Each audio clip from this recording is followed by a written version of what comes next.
आज का योग बहुत ज़बरदस्त और इस विशेष योग के दिन जिसे कि अंगारकी कहते हैं, अंगार की चतुर्थी, कृष्ण पक्ष की चतुर्थी है। हर चतुर्थी को श्री गणेश का जन्मदिन मनाया जाता है, लेकिन जो मंगलवार को आती है, कभी कभी आती है साल में एक आध बार, कभी 2 बार, कभी 3 बार, जिस मंगलवार को अगर चतुर्थी आ जाए तो वो दिन बहुत बड़ा मनाया जाता है। और आज वही योग है कि हम लोग मंगलवार के रोज़ गणपतिपुणे में बैठे हुए हैं, जबकि यहाँ ये बड़ा भारी योग अंगारकी का माना जाता है और यहाँ पर हज़ारों लोग आते हैं श्री गणेश की पूजा करने के लिए। और इस कदर वहाँ पर गाड़ी जाम हो गई थी, 60 गाड़ियाँ सामने की, हम तो पूरा घूम के फिर आए, क्योंकि कितने भी जल्दी चलने से फ़ायदा नहीं हो। जो होना होता है इसी प्रकार होता है। और जब तक सहज में हम इस बात को नहीं समझ पाएंगे कि जो भी होता है उसको सबूरी से देखना चाहिए, उसमें सबूरी होनी चाहिए। कि अगर आप उसी वक्त जल्दबाजी करें या कुछ घबराहट आ जाए तो कार्य नहीं हो सकता। सबूरी करें, और सबूरी करने से बराबर सूझ जाता है कि क्या करना चाहिए, कैसे करना चाहिए। सो जल्दबाजी जो है ये असहज चीज़ है। सहज में आप में सबूरी होनी चाहिए, इसके बारे में साईनाथ ने बहुत कहा है कि सबूरी में रहो, साई मिलत सबूरी में। और सबूरी शब्द जो है कुछ अपभ्रंश है मेरे ख्याल से, लेकिन इसका अर्थ होता है कि कोई भी बात हो रही है तो उसमें तितिक्षा माने ठहर जाना, देखना।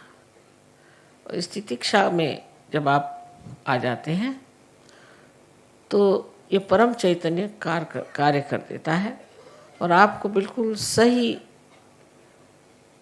बात पता चल जाती है, कैसे चलना चाहिए, क्या करना चाहिए, कौन से रास्ते का अवलंबन करना चाहिए। पर आप अगर जल्दबाजी में आ जाएंगे तो आप विचारों के चक्कर में फंस जाएंगे और इधर से उधर दौड़ते हुए आपको चीज़ नहीं मिलेगी। और आज और ऐसा भी एक बड़ा भारी योग है कि आज जीसस क्राइस्ट का भी जन्मदिन है। हमने बहुत बार बताया है कि जीसस क्राइस्ट जो है वो श्री गणेश का ही अवतरण है, और इसका आपके पास में प्रमाण भी है, सजग।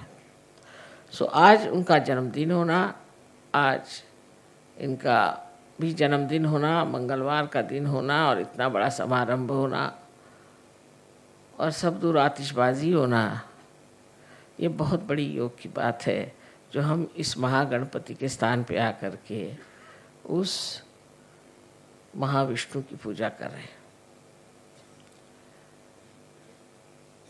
अब समझने की बात यह है कि श्री गणेश की जो विशेषताएं हैं, उनकी कौन सी विशेषता है आज के दिन जो प्रकटित होती है। ऐसे इससे पहले मैंने बताया था कि विनय, या जिसको कहते हैं हम ह्यूमिलिटी, नम्रता, वो उनका विशेष गुण है। और दूसरा है उनका विजडम, इसके लिए मुझे शब्द नहीं मिल रहे थे मराठी में। इसको उन्होंने बताया कि विजडम का मतलब है सुबुद्धि। चलिए ठीक है, सुबुद्धि। बहरहाल ये सब चीज़ों का दान गणेश तत्व से होता है, लेकिन उनमें एक और विशेष है कि वो बहुत ठंडे दिमाग आदमी है, बहुत ठंडे दिमाग आदमी है। उनकी चाल बहुत ठंडी है।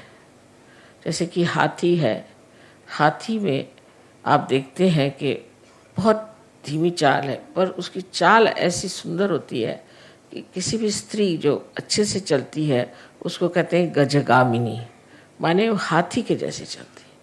धीरे धीरे पाँव उठाना, कहाँ पाँव रखना वो सोचना, कहीं कोई पैर के नीचे चींटी ना आ जाए, कोई जानवर नहीं आना, इसका ख्याल करते हुए वो चलते हैं।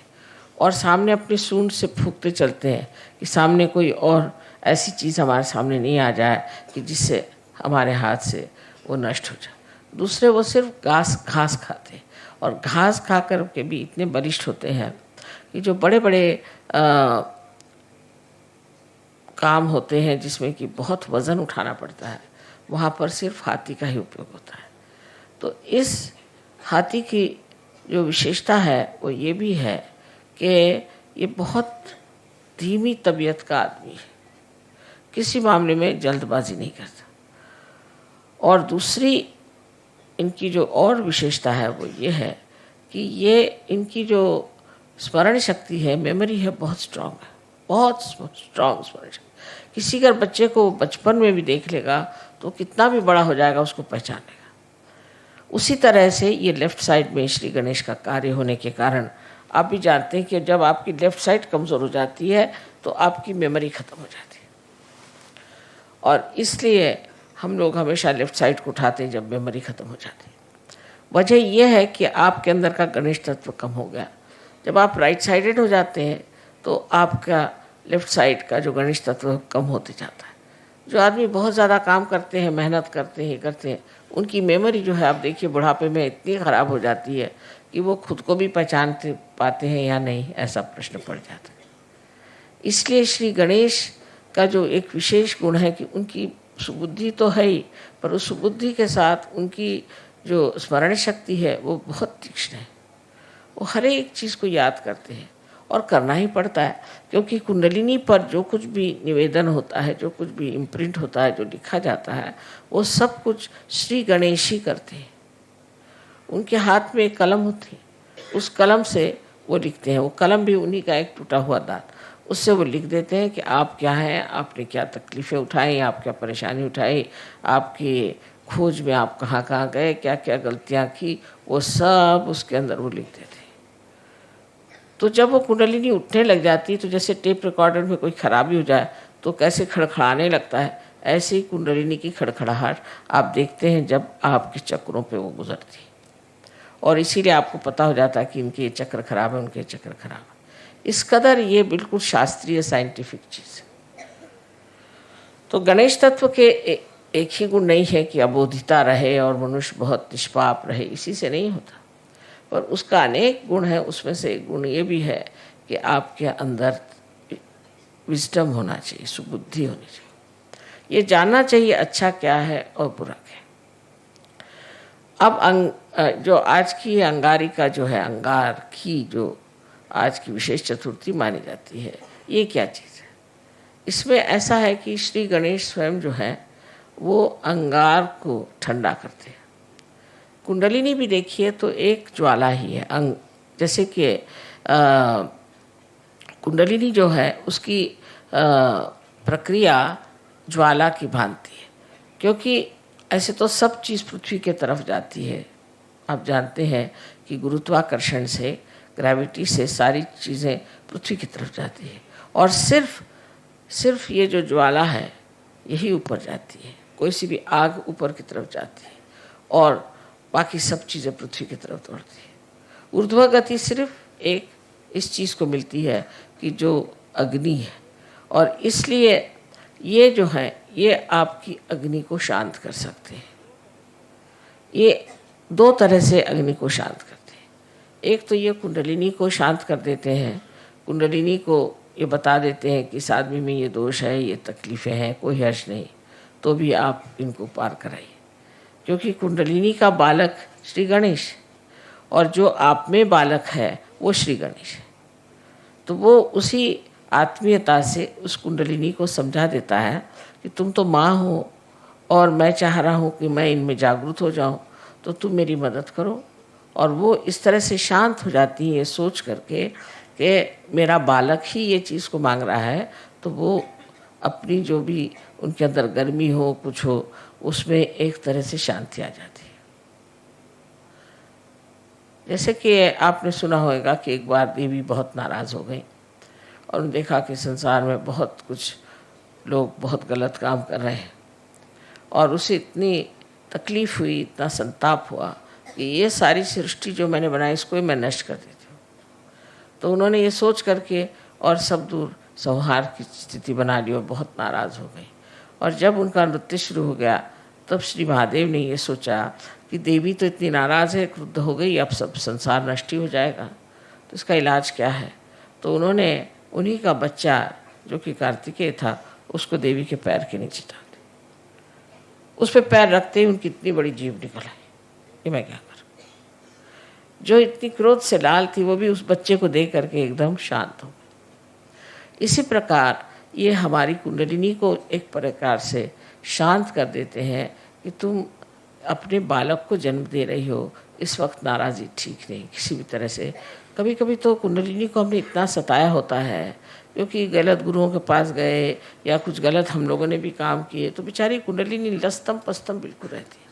उसका भी आधार सिर्फ श्री गणेश है जो उसको ढकेलते हैं ऊपर की तरफ। श्री गणेश की शक्ति से ही कुंडलिनी ऊपर उठ सकती है, इसीलिए उनको अंगार कहते हैं, क्योंकि वो अपनी शक्ति कुंडलिनी को दे देते हैं। और कुंडलिनी में जो आग है या जो उसकी ज्वालाएं उठती हैं वो शांत है। आपने कभी सुना नहीं होगा कि इस तरह की शांत भी ज्वालाएं होती हैं। एकदम शांत ज्वालाएं हैं, सप्त रंग की होती हैं और एकदम शांत ज्वालाएं हैं और सहस्त्रार में आपको दिखाई देती है ये कितनी शांत है। ये सारा कार्य श्री गणेश ने किया हुआ। तो एक प्रकार वो आपका भी गुस्सा कम कर सकते हैं।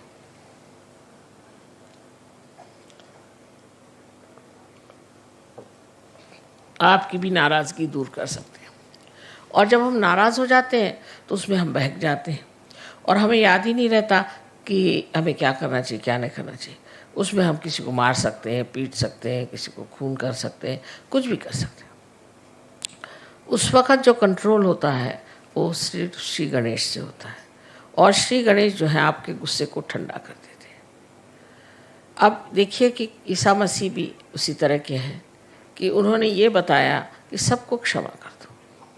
जिसने तुम्हें तकलीफ़ दी उसके प्रति तुम गुस्सा करते हो, पर अगर तुम सबको क्षमा करना एक बार सीख लो कि सबको क्षमा कर दी। जिन्होंने उनको इतना अपमान करके, इतना सता करके और सूली पे चढ़ाया, उनके लिए भी उन्होंने परमात्मा से, अपने पिता से कहा कि हे पिता इनको क्षमा कर दो, क्योंकि ये जानते नहीं हैं कि ये क्या करें।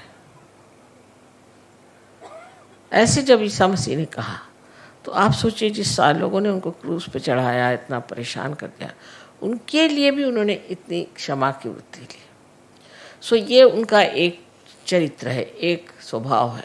और दूसरा भी ईसा मसीह का चरित्र ऐसा है कि जब लोग उनके मंदिर के सामने बैठ करके और चीज़ें बेच रहे थे, जैसे अपने यहाँ भी हैं, मंदिरों में लोग जाते हैं तो वहाँ चीज़ें बेचते हैं और वही चीज़ चढ़ाते हैं, जैसे एक नारियल को चढ़ाया फिर ला कर उसको बेचते हैं, माने उसका बिजनेस बना लेते हैं। तब उन्होंने हाथ में एक खंडर लेके सबको मारा और कहा कि तुम ये बिजनेस नहीं कर सकते, तुम्हें अगर करना है तो ठीक है, जो कुछ भी है वो स्वच्छ तरीके से होना चाहिए। ये नहीं कि जो आप भगवान को चढ़ा रहे हैं उसको लाकर फिर बेच रहे हैं, जो हार भगवान को चढ़ा रहे हैं उनको लाकर फिर बेच रहे हैं। इस तरह की चीज़ उन्होंने कहा बिल्कुल ही गलत बात है। और इतना उन्हें क्रोध आया कि उन्होंने हाथ में हंटर लिया और उसको सबको तड़ातड़ मारना शुरू कर दिया। ये दूसरी साइड है। ऐसे ही श्री गणेश की भी एक दूसरी साइड है। दूसरी साइड गणेश की ये है कि जिस वक्त कोई भी राक्षस या दुष्ट आपको परेशान करेगा या तंग करेगा तो वो गणपति है, माने गणों के वो राजा है, तो वो उन राक्षसों को और दुष्टों को नष्ट करते हैं, उनको एकदम उनका सर्वनाश कर देते हैं। आपको कुछ कहने की ज़रूरत ही नहीं है, आपको कुछ बताने की ज़रूरत नहीं, वो खुद ही आपके साथ लगे हुए हैं गण लोग, और वो ऐसे लोगों को ठीक ही कर देते हैं जो आप लोगों को तंग करें। सहयोग में आप लोग जान लीजिए कि आप पूरी तरह से सुरक्षित हैं और आपको कोई भी नहीं दुख दे सकता। हाँ, अगर आप सहयोग में हैं तो आपके गण जो हैं वो चारों तरफ घूम रहे हैं और वो यहाँ भी पधारे हैं। और वो हर समय आपके ऊपर अपनी सुरक्षितता का उन्होंने पूरी तरह से आपके ऊपर अपना आच्छादन डाल दिया, पूरी तरह से आपको ढक लिया। आपको कोई भी तरह की तकलीफ परेशानी नहीं हो सकती।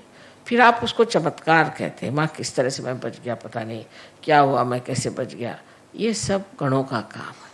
और गण ये कार्य जब करते हैं तब समझ लेना कि आप वाकई में एक सहयोगी हैं। अगर वो ये कार्य आपके लिए नहीं करते हैं तब तो समझना है कि आप अभी तक पूरी तरह से सहयोगी नहीं हो। दूसरी बात गणों की ऐसी होती है कि हमेशा हमारे शरीर में भी वो कार्यान्वित रहते हैं।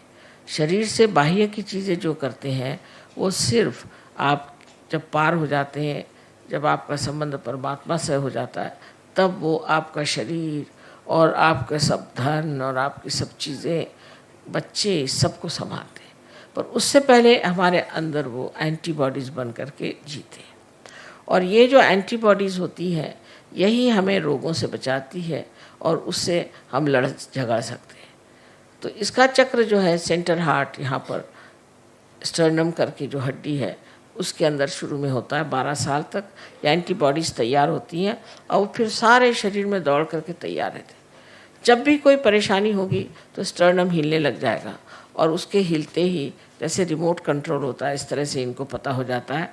और ये फिर उस आने वाले कोई भी जो आदमी आपके ऊपर आक्रमण कर रहा है या कोई सी भी चीज़ आक्रमण कर रही है, कोई वायरस आ रहा है या किसी भी तरह का कोई रोग आपके अंदर घुस रहा हो, उससे ये लड़ते हैं।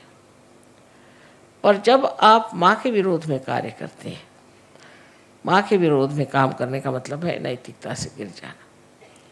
पिता के विरोध में जाने का मतलब है कि आप कार्यशील न हो, कार्यक्षम न हो, आप कार्यकर्ता न हो, आप में आलस्य आ जाए। ये तो पिता के खिलाफ पाप है। लेकिन माँ के खिलाफ पाप है जहाँ आप अपनी नैतिकता को खो देते हैं। जिन्होंने अपनी नैतिकता को खो दिया है ऐसे लोगों का ये चक्र बहुत कमज़ोर हो जाता है और इसीलिए फिर ये चक्र जो है इसको ठीक करने में बड़ी मुश्किल हो जाती है। और जो लोग इस तरह से गिर जाते हैं और उनका ठीक होना भी मुश्किल हो जाता है, जैसे एड्स की बीमारी है या इसी तरह की जो बीमारियां हैं जिसे कि हम गुप्त रोग कहते हैं, ये सारे गुप्त रोग अनैतिकता से आते हैं। और ये अनैतिकता के रोग जो हैं किसी तरह से भी ठीक नहीं हो सकते जब तक आपके गणेश तत्व ठीक नहीं हो जाएगा। इसलिए समझ लेना चाहिए कि हमें अपने अनैतिकता से अपने सारे व्यक्तित्व को, अपने सारे जीवन को पूरी तरह से आडोलित रखना चाहिए, पूरी समय उसमें पवित्रता में डूबे रहना चाहिए। ये जो पवित्रता है उसके बारे में ईसा मसीह ने बहुत बढ़कर बात कही है, क्योंकि आज्ञा चक्र पे उनका स्थान है। इसलिए उन्होंने आज्ञा चक्र पे बहुत बड़ी बात कही और वो ये कहा कि तुम्हारे आँखों में भी कोई भी अपवित्रता नहीं होनी चाहिए। Thou shalt not have adulterous eyes। आँखें भी ऐसी हो, वो भी निर्मल होनी चाहिए, क्योंकि आँखें निर्मल कर नहीं है तो ईसा मसीह वहाँ नहीं है। लेकिन देखिए परदेश में हम देखते हैं कि हर एक ईसा को मानने वाले लोग सबकी आंखें बहुत ख़राब है। इस औरत की ओर देख, उस औरत की तरफ देख, उस तरफ देख, फिर औरतें भी ऐसी आदमियों की तरफ देख, उनकी आंख ऐसी चलती रहती, कभी आंख स्टेडी नहीं रहती। और फिर एक बार ये चल जाए तो ये नेगेटिविटी होती है, भूत है, आँखों से चलते हैं और एक पे जाएंगे फिर दूसरे पे जाएंगे। उसका कोई खेल ऐसा है कि उस खेल में कोई मज़ा तो नहीं आता, पर वो खेल ही अपने आप ही चलते रहता है और आदमी इसी में पागल हो जाता है। तो ईसा मसीह ने भी पवित्रता की अति सूक्ष्म बात कह दी कि तेरी आँख भी अपवित्र नहीं होनी चाहिए। किसी की और तेरी आँख से भी तुम अपवित्रता के भावना से न देखो। ये बात उन्होंने कही, जैसे कि ये पवित्रता का ही पूरा स्रोत है, इसलिए उन्होंने पवित्रता की बात की। ईसा मसीह ने ज़्यादातर पवित्रता की ही बात की है। जहाँ जहाँ बात की है वो ज़्यादातर कि आप अपने को कैसे पवित्र रख सकते हैं और कैसे आप नैतिकता के बल पर खड़े हो सकते हैं। सो सहयोग में, सहज में सब होता है जब आप गणेश जी को पूर्ण तरह से वर्ण करते हैं और गणेश जी को मानते हैं कि ये शक्ति हमारे अंदर आ जाए। ऐसे तो हर एक चक्र पे गणेश का स्थान है, और मैं हमेशा कहती हूँ कि हर एक चक्र पे एक वाइस चांसलर बैठे हुए हैं, चांसलर साहब बैठे हैं। जब तक ये सर्टिफिकेट नहीं देंगे तब तक कुंडली चढ़ेगी नहीं, और हर चक्र पे ये काम करते। तो आज के इस योग की मैंने बात बताई कि उनका जो दूसरा स्वभाव है कि जो अंगार है, उस अंगार को वो अंगार से भी ठंडा कर सकते हैं, वो पूरी तरह से कर सकते हैं। जैसे कि आपने देखा है जिस वक्त में रावण ने श्री राम के विरोध में बात की तो लंका में आग लग गई। तो आपके जो हनुमान जी हैं वो भी मंगलवार ही की उनकी पैदाइश है, और वो उनके पास नवधा शक्तियाँ हैं। उसके साथ ये दोनों ही मिल कर के ऐसे काम करते हैं। और विशेषकर मनुष्य के अंदर का क्रोध हो तो उस क्रोध को कैसे शांत करना चाहिए ये श्री गणेश जानते हैं, और वो फिर इस तरह से उस पर युक्तियाँ करते हैं, उस पर ऐसे ट्रिक्स करते हैं कि वो आदमी एकदम हताश हो कर के और फिर मान जाता है कि मैंने जो किया वो गलत किया, मुझे ऐसा नहीं करना चाहिए। तो जो गर्म तबीयत के लोग होते हैं उनको भी ये ठीक कर सकते हैं, और इसीलिए इस दिन जब मंगलवार किसी पे अगर मंगली हो तो उसको कहते हैं कि तुम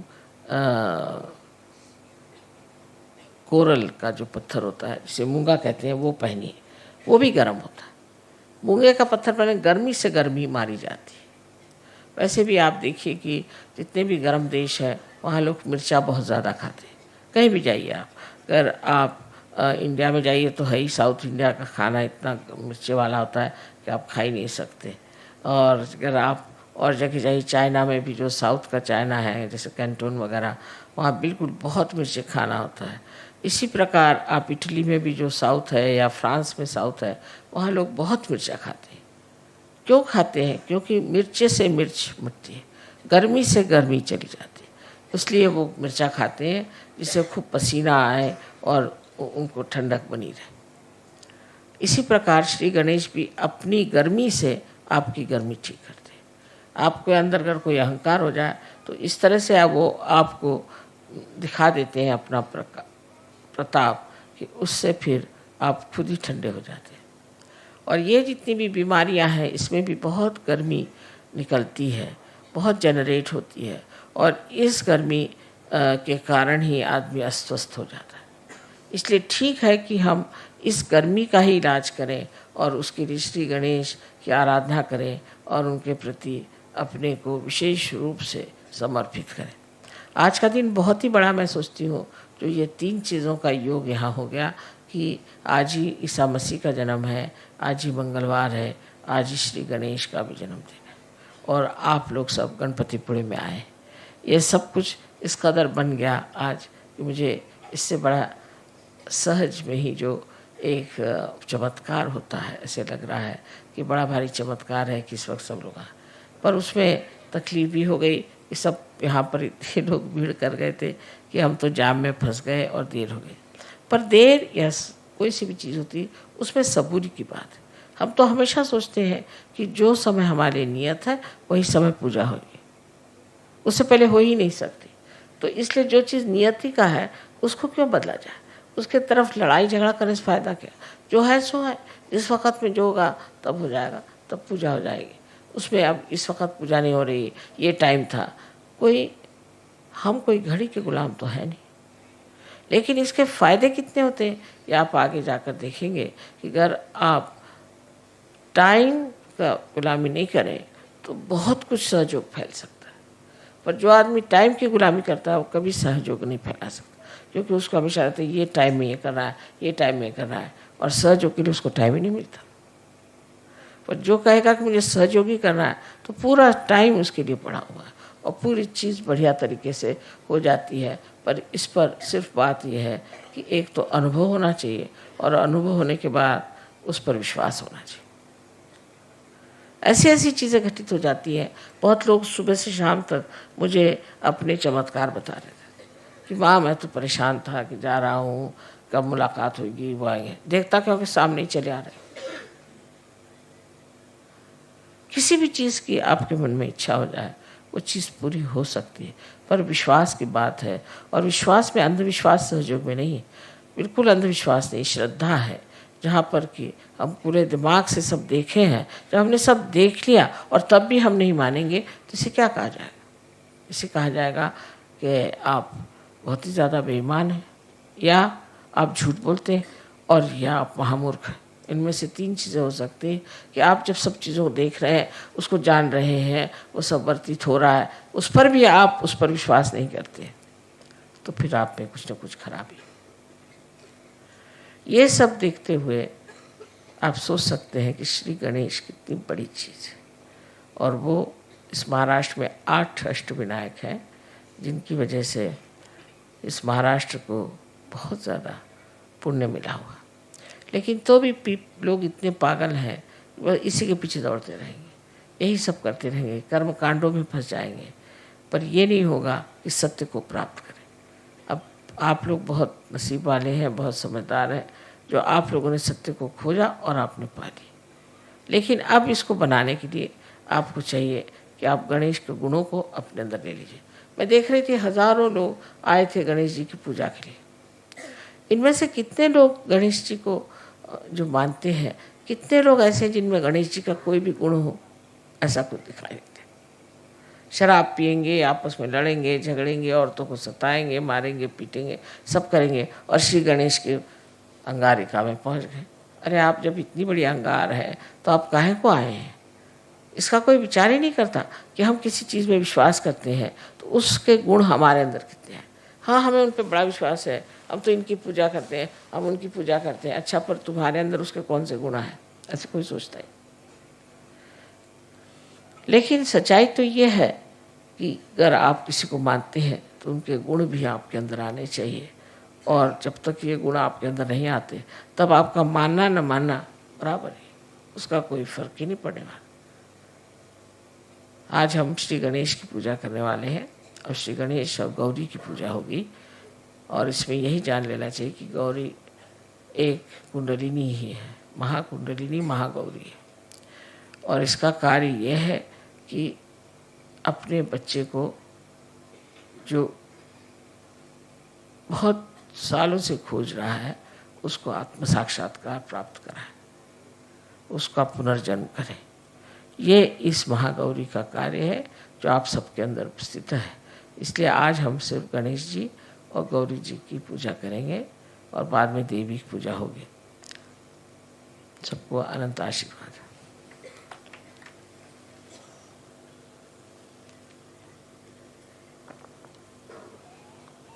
In short, I told them what is so special about today. Tonight is the time when this is Tuesday. On Tuesday, Sri Ganesha was born.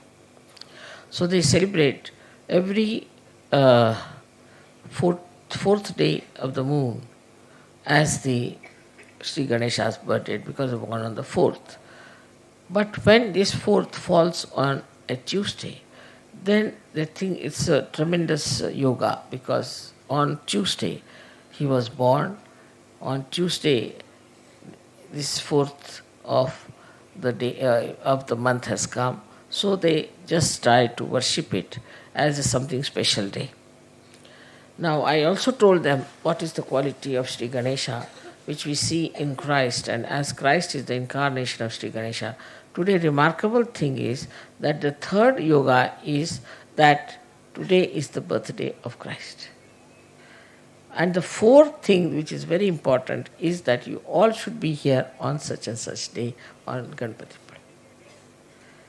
So it's very important day, and that's how we have to learn that if you worship Ganpati or if you worship Christ, we should try to think what qualities we have got within ourselves.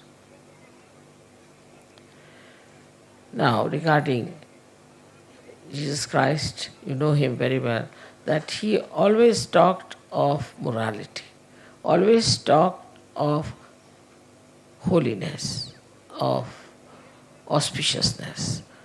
And all these things, you see, the holiness and the complete cleanliness within your being is to such an extent that he said that thou shalt not have adulterous eyes. So Sri Ganesha also was against the adultery. Any kind of adultery he was against, and that's why those people who indulge into adulterous life suffer very badly. It's rather difficult to cure them. All these diseases which are incurable of Ganesha's problems are really difficult because here you have insulted Sri Ganesha, and that's why he gets angry with you. Now his style is of two types. One is by which he soothes you down, he soothes your kundalini, and the second one is where he really gets angry with you and tries to punish you. These two qualities here. So one has to be very careful when you are dealing with your morality. The morality should be a part and parcel of your being. That you should be proud that you are moral and that you should try to lead a very moral life without torturing anybody, without troubling anybody. In Sahaja Yoga, I hope it is all very clear cut that we have to lead a very, very moral life. Of course, all my lecture can be translated later, and I hope you will be able to enjoy it. But this is the best part of it, that today we have the birthday of Christ, the birthday of Sri Ganesha, and also on such a date which is so well worshipped and regarded as something important in India. May God bless you.